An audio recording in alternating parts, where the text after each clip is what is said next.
So if you've ever tried to get some help with your finances, hire someone to help you plan for retirement or just figure out what to do with your savings, you've probably hit that wall of confusion. There are just so many titles. You've got brokers, financial planners, advisors, agents. They all sound kind of the same. They do. But they operate under completely different rules. Wildly different. Our mission in this deep dive is to really cut through all that noise. This is for you, the learner, who really wants to know, what do these titles legally mean?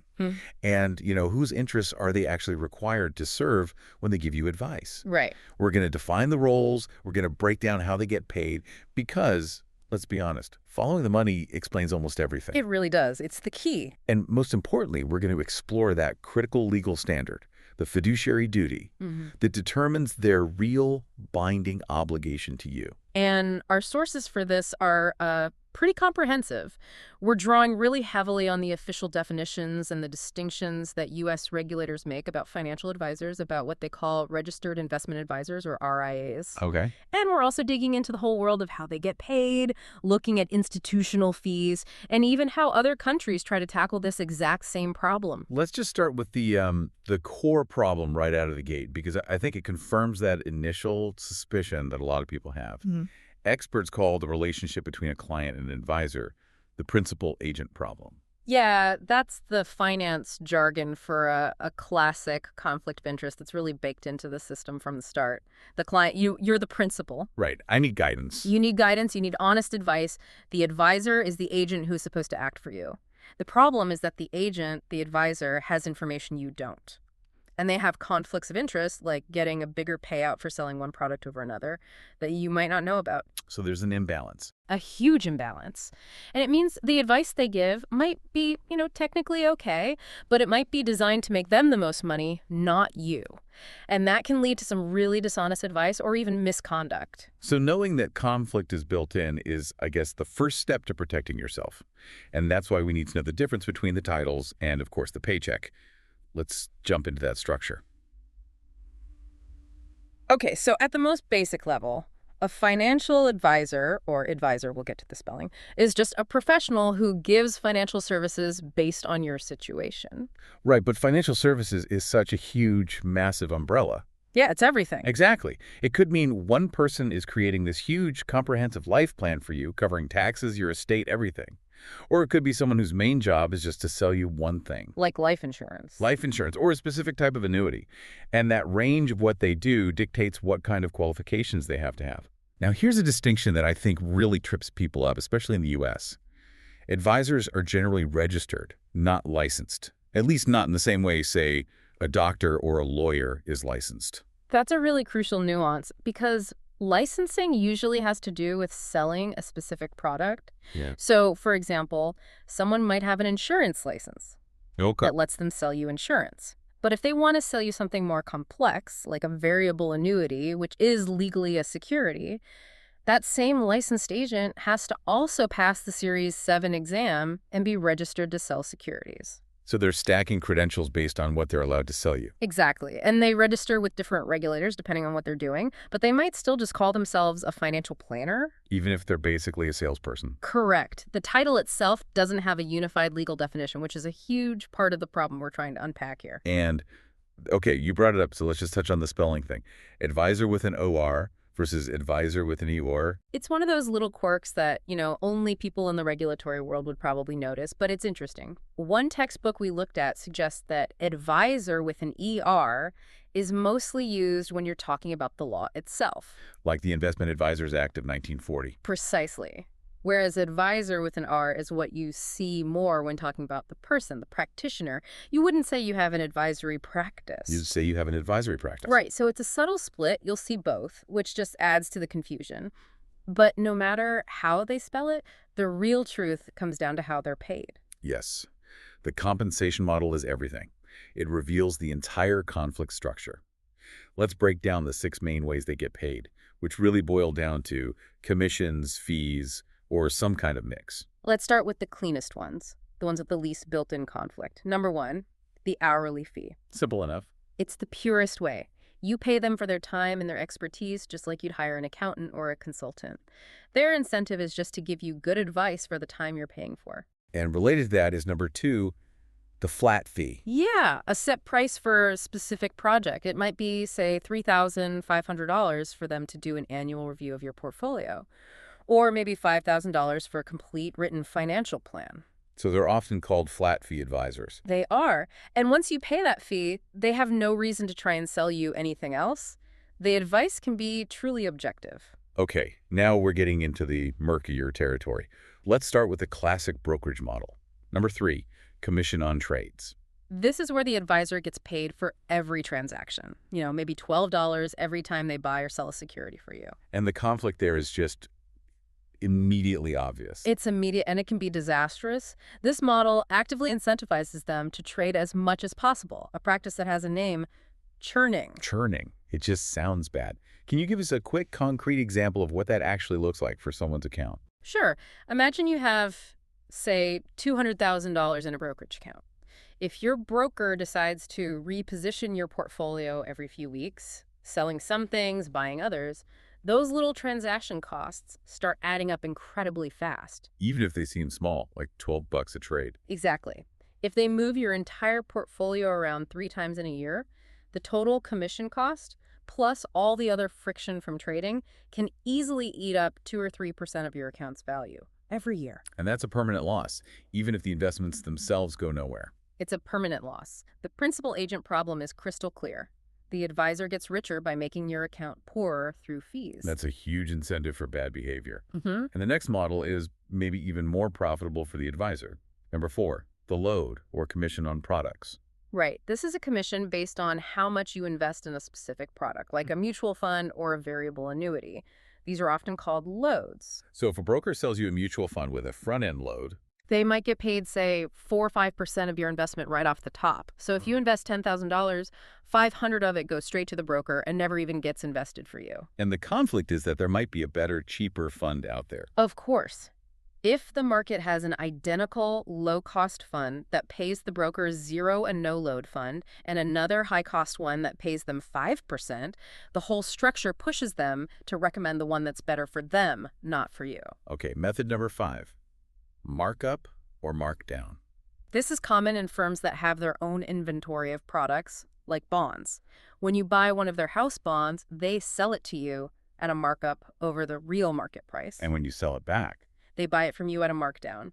It's a subtle way they make a profit on the transaction and steer you toward their own products instead of whatever is most competitive on the open market. And finally, the one that really defines the modern wealth management world. Number 6. The assets under management or AUM fee. This is the dominant model for RIAs. It's a periodic fee, usually charged annually, that's just a percentage of the total assets they manage for you. And the standard figure is usually around 1%, right? 1% is the number you hear all the time. So if you have a $5 million portfolio with them, they charge you $50,000 every year. Now, the conflict here is different. It's not about churning. No, the AUM model is good because it doesn't encourage a lot of trading. The conflict here is all about asset gathering. At the expense of good advice. Precisely. If an advisor makes $10,000 a year on your $1 million portfolio, and you tell them you have $200,000 in cash you're thinking of using to pay off your mortgage, That's bad for them. it's terrible for them. If you pay off that debt, their AUM goes down, and so does their income. They are financially incentivized to tell you to invest that cash with them instead, even if paying off high-interest debt is clearly the smarter financial move for you. So it's unavoidable. This split between commissions and fees is the great dividing line in the entire industry.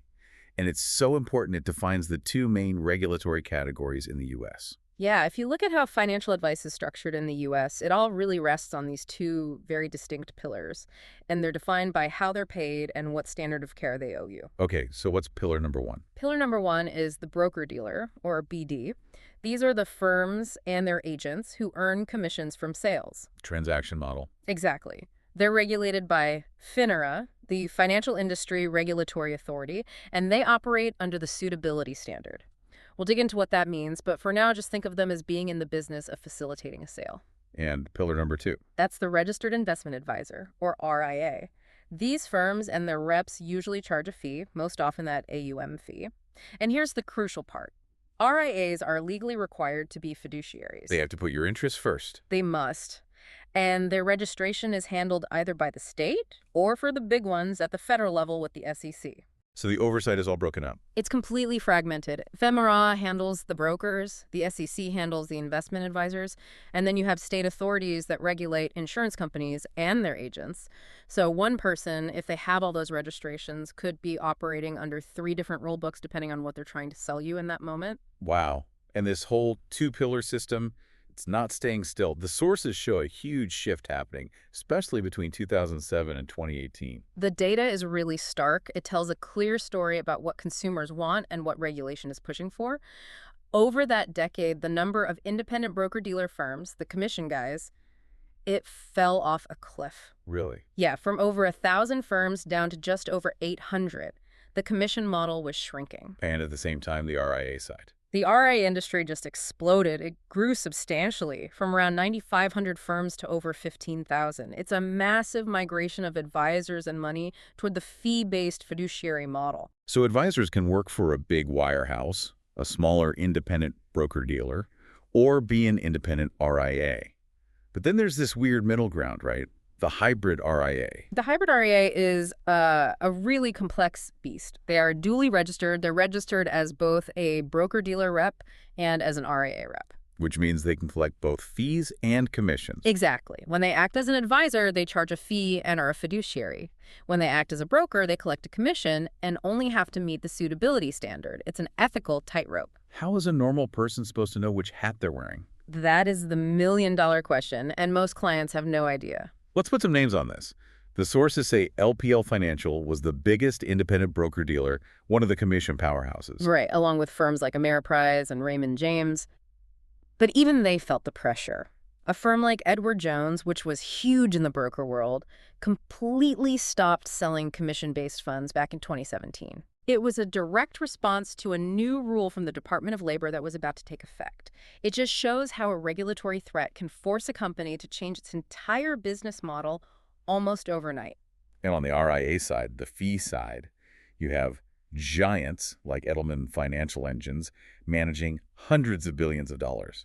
And the infrastructure behind them is really concentrated. It is. Something like 80% of all the money managed by RIAs, that's trillions of dollars, sits on one of just 4 big platforms. You know, places like Fidelity, Schwab, and Pershing.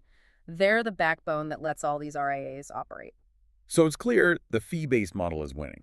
But the old commission model, it's not dead. The sources said Merrill Lynch had largely avoided the RIA model as of a few years ago. That's right, while others like Wells Fargo and Goldman Sachs were starting to embrace it. So you still have this clash of philosophies, even inside the most famous names on Wall Street. Okay, we've defined the 2 pillars. Now we have to get to the absolute heart of the matter. Yeah. The legal difference between being a fiduciary and just being suitable. The concept of the fiduciary standard, it's really the highest level of trust in financial advice. It's the highest legal standard of care. And for an RIA, it's not optional. It's mandated by law. Which law? The anti-fraud provisions in the Investment Advisors Act of 1940. It's been on the books for a very long time. And what does it actually require them to do, in the simplest terms? It means the investment advisor must hold the client's interest above its own.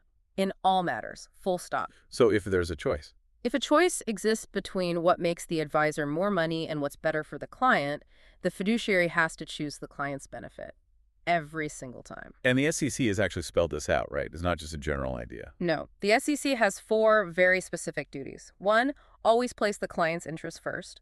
2, make reasonable investment recommendations that are free from outside influences. So no kickbacks from fund companies. None.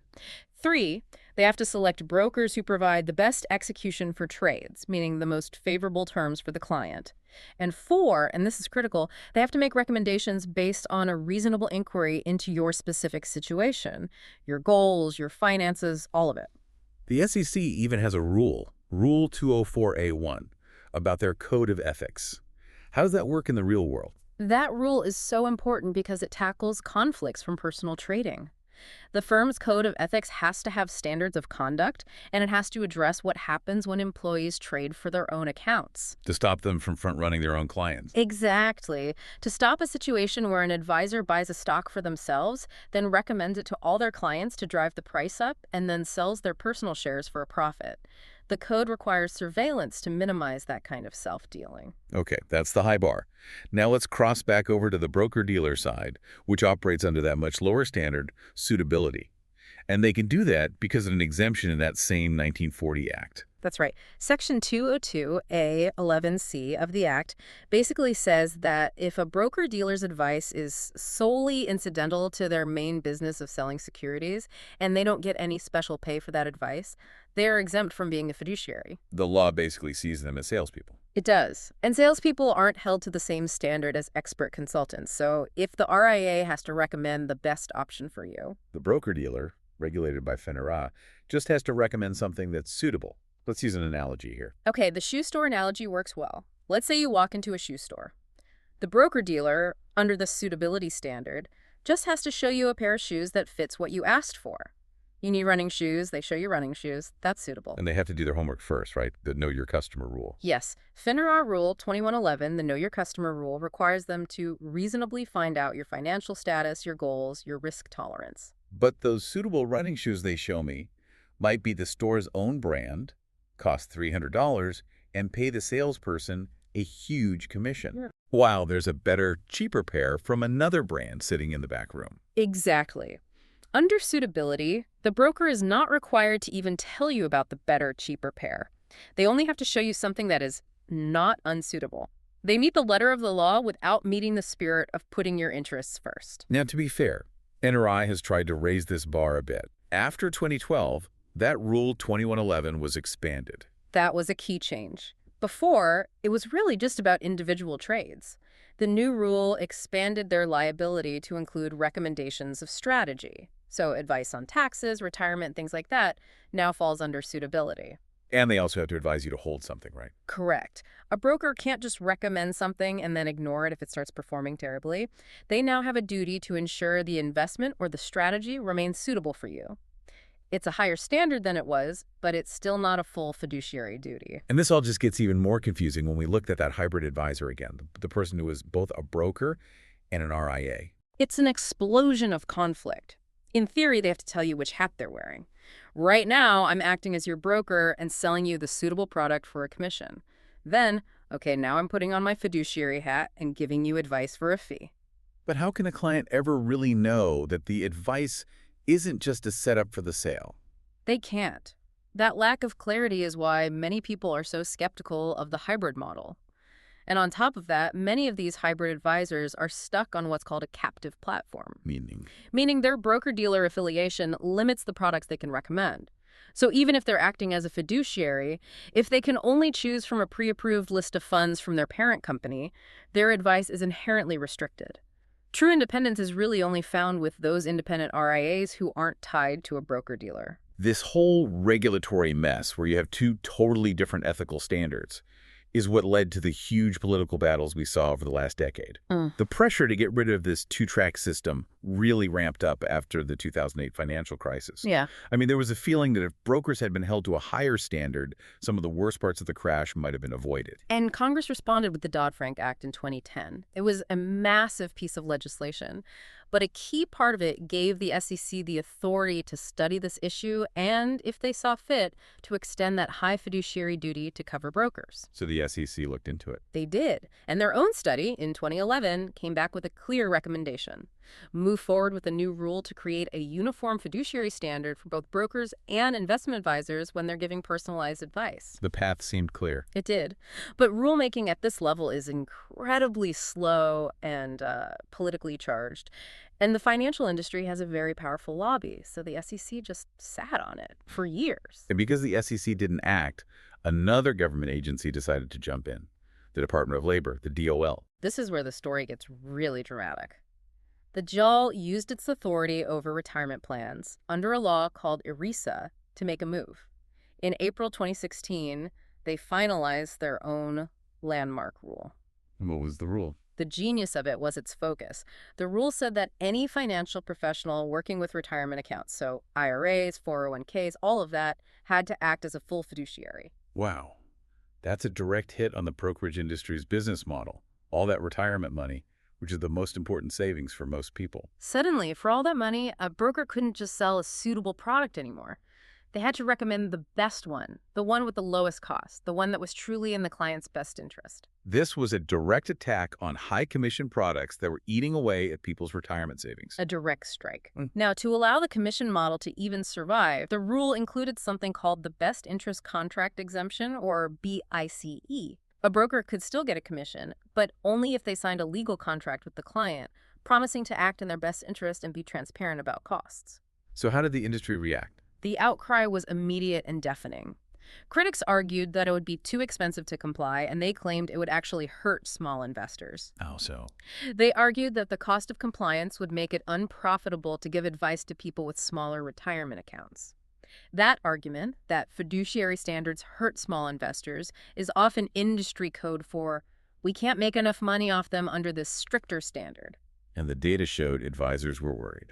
A survey found 73% of advisors thought the rule would hurt their business, and 66% said they would immediately have to reevaluate the products they were recommending. Which basically proves their product shelf was based on their own pay, not just what was best for clients. It's a pretty clear admission. But despite the rules starting to take effect in 2017, the legal challenges from the industry were relentless, and they worked. The rule didn't last long. It was brutally short-lived.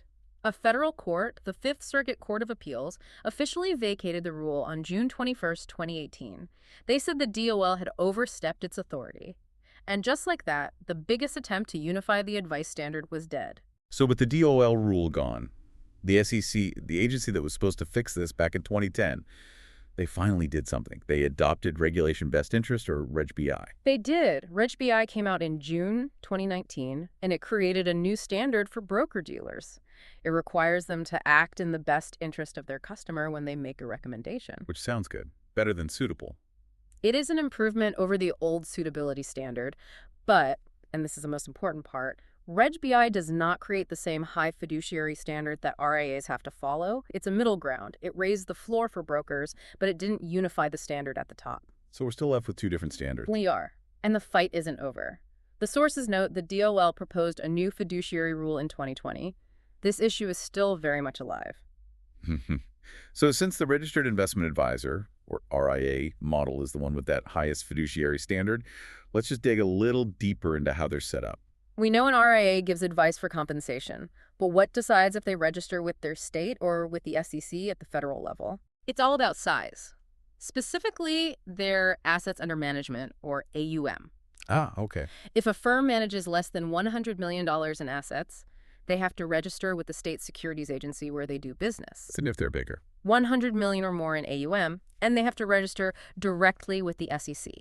The idea is to have the SEC focus its resources on the biggest firms with the most potential market impact. And the people inside these firms, the ones giving the advice, are the investment advisor representatives, or IRRs. What do they have to do to qualify? IRRs typically have to pass a pretty tough exam, the Series 65 exam. It's very focused on fiduciary rules, ethics, and economic theory. But you can get that requirement waived if you already hold certain professional designations. Like what?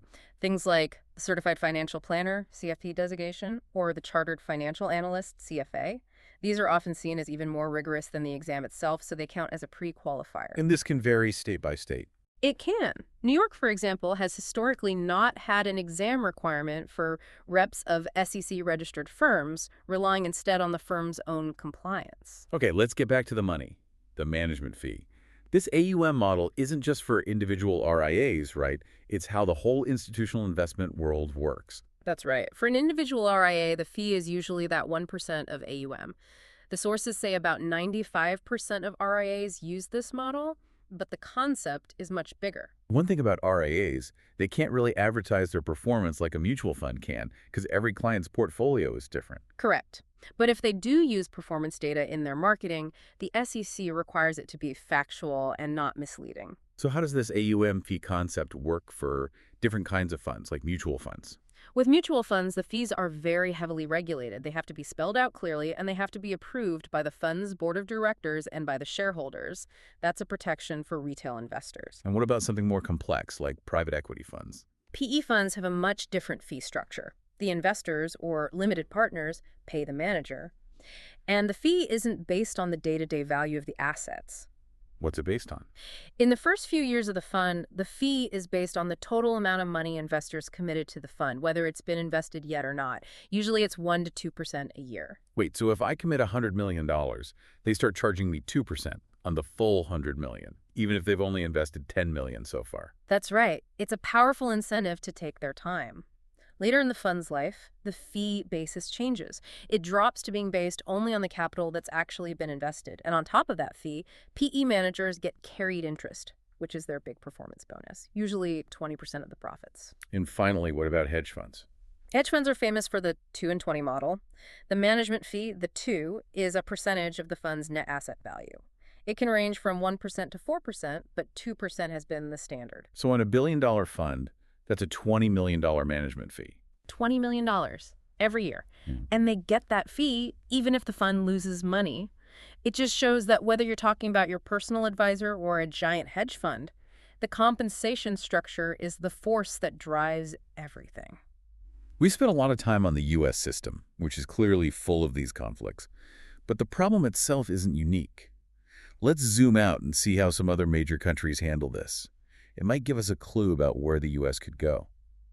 Let's start with the United Kingdom. In the UK, advisors have to pass exams and be authorized by the Financial Conduct Authority, or FCA. And the FCA has to be satisfied that they are a fit and proper person. But the really interesting part is how they classify advisors. Yes. The UK has a mandatory distinction. Advisors are either restricted or independent. What's the difference? An independent advisor is legally required to select solutions for you from all the products and providers available in the entire market. A restricted advisor, on the other hand, can only advise on a specific area, like pensions, or can only use products from their one affiliated company, like a bank. So they basically put a label on the captive platform advisor. That's a much clearer system for the consumer than the U.S. hybrid model. It's completely transparent. It removes the ambiguity. Interestingly, the UK also used to have a best advice standard, but they've since moved to a standard of appropriate, which is a little closer to the US suitability standard. What about somewhere like Ireland?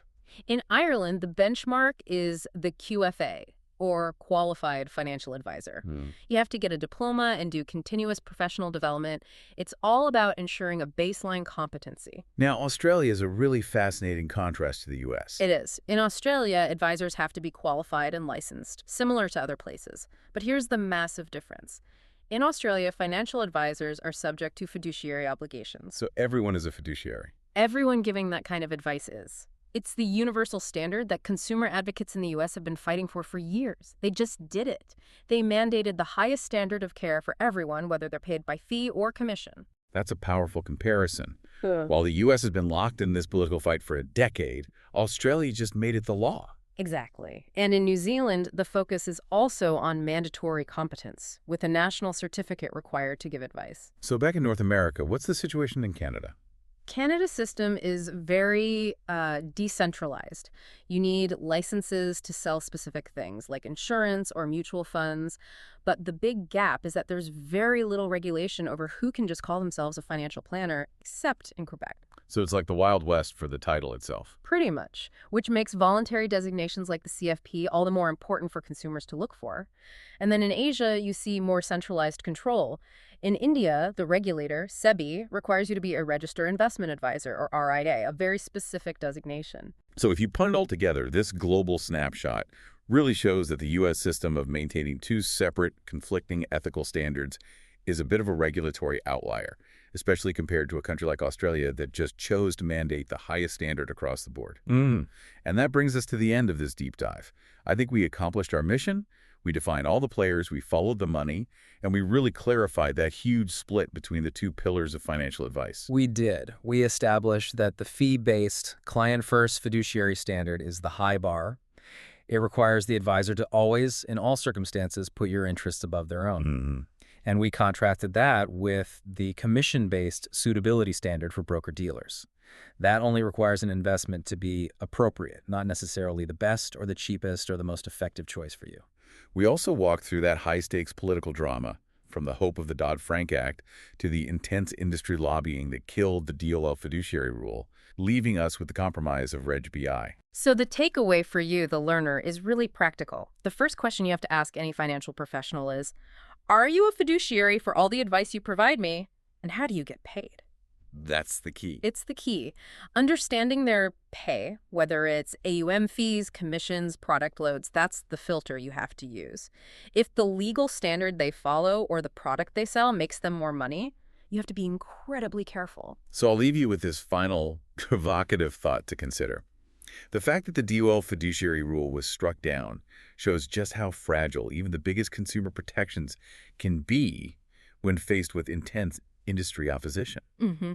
So given that the independent RIA world continues to grow, but that lower suitability standard still exists for all non-retirement accounts, how much longer can the U.S. really sustain two completely different ethical and legal standards for professionals giving personalized financial advice to the very same person? Right. It's a tension. It's a fundamental tension that defines the entire landscape of personal finance, and it's one that could be resolved or maybe just reignited at any moment. Something critical to think about as you navigate your own financial journey. Thanks for diving deep with us. We'll see you next time.